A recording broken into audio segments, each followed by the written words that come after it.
We've all felt that the body was empty. Empty of meaning. And we've wanted to confirm that, so that we could fill it with meaning. David Cronenberg is out with a new mind and body bender. It's called Crimes of the Future. The film has a star-studded cast, including actor Scott Speedman. He's joining us live in studio right now to chat all about it. Everybody make some noise for Scott Speedman in the building. There you go. Welcome to the show, man. Thank you. Yes.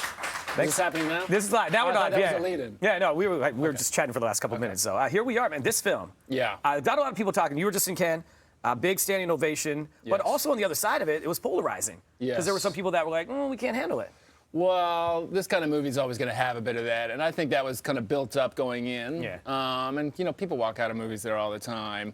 It's a disturbing movie somewhat, but I actually don't find it all that disturbing. I think it's an interesting movie. I thought it was very interesting as well. How would you describe this film to somebody? Because I tried describing it to one of my friends, and I was like, I don't know if I'm doing a good job. Yeah, I don't know if I'll do a good job either. Yeah, I think you did a really good job describing it, but it really is, if you're a fan of Cronenberg and what he does, and you know, he's made different kind of movies, but this is the kind of movie he started and what he became famous for.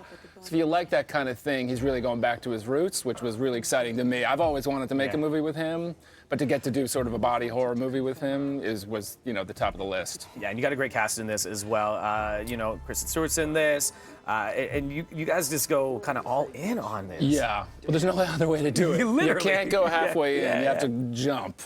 And I guess that's what's great about working with, you know, Viggo Mortensen and Kristen, Lea Seydoux. Yeah, they don't. I actually got to set early on my first day of shooting, and I was watching a scene with Kristen and Viggo, and they were going for it. So I knew I had to go, you know, up my game a little bit when I was working with them. And you know, you said you've been a fan of Cronenberg for a while. Yeah. You know, starting to work with him in this. What was it like for you personally? Just like was it a bit of like oh man, this is happening? He's so sweet. I mean, I've been doing this so long. I think in my younger days I would have been more intimidated. Yeah. But I've been there, done that now, and it makes it easier. And he's so sweet. He's such a nice, funny, unassuming guy.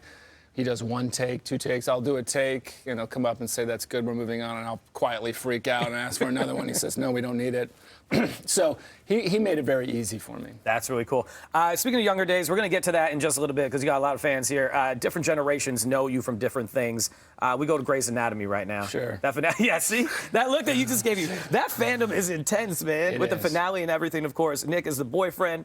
What has that been like to step into, and the reactions that you get, again, polarizing? Yeah, I haven't done a show or a movie really that has a built-in fandom, you know, in my career, my almost 30-year career. So it was a kind of an awakening, somewhat rude awakening in a way. You know, it was interesting to go in there, and they're, especially when you're working with Meredith, Ellen Pompeo's character, they're very protective of her. So that took me a little while to get used to, but I love working with her. To be honest, it's been a great gig. I've really enjoyed doing it. And you know, you played another famous boyfriend in Felicity, of course, Ben. When you see the new generation starting to get it because of streaming and things like that, what's that been like? It's cool. I got mothers and daughters. Yeah. Moms watched it in 2000, and now, you know, they're watching it with their daughters and stuff like that. So that's interesting. That's fun. Who do you think was the better boyfriend? Was it Nick or Ben? Oh, Nick, for sure. Ben was not. That was me when I was like 22, which was an absolute disaster of a boyfriend. So I think, you know, now I'm mature. I think, you know, Nick's probably a better boyfriend. Hey, you're mature. You got 7-month-old? Yeah. Is this a long stretch you've been away? Yeah, this will be 2 weeks. Oof. So that's tough on my girlfriend. Yeah. She's texting me and calling me a lot. She's not doing so great, so I'll have to get home soon.